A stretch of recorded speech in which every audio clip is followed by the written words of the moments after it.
देखो तागाल कई ता उर्दू में आपने देखा है खुद इधर सूबा सिंध में खास तौर पे बल्कि पूरा सूबा सिंध था 2007 में।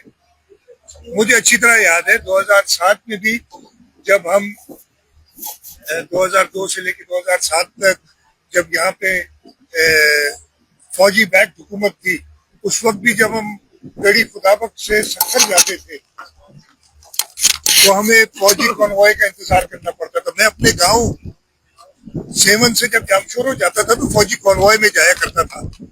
उससे हालात अल्लाह का शुक्र है बहुत बेहतर हुए, बहुत बेहतर हैं। बीच में और बेहतरी आई थी पिछले 1.5-2 साल से।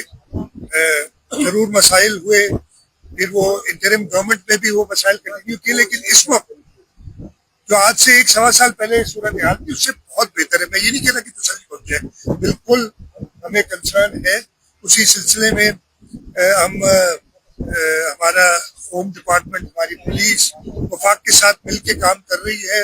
हमने रेंजर्स की भी मदद ली है और अगर किसी और ऑपरेशन की जरूरत पड़ी तो हम कभी पीछे नहीं हटेंगे, इसलिए कि अमन अमान कायम करना हमारा फर्ज है और लोगों ने इसी वजह से पाकिस्तान की कुछ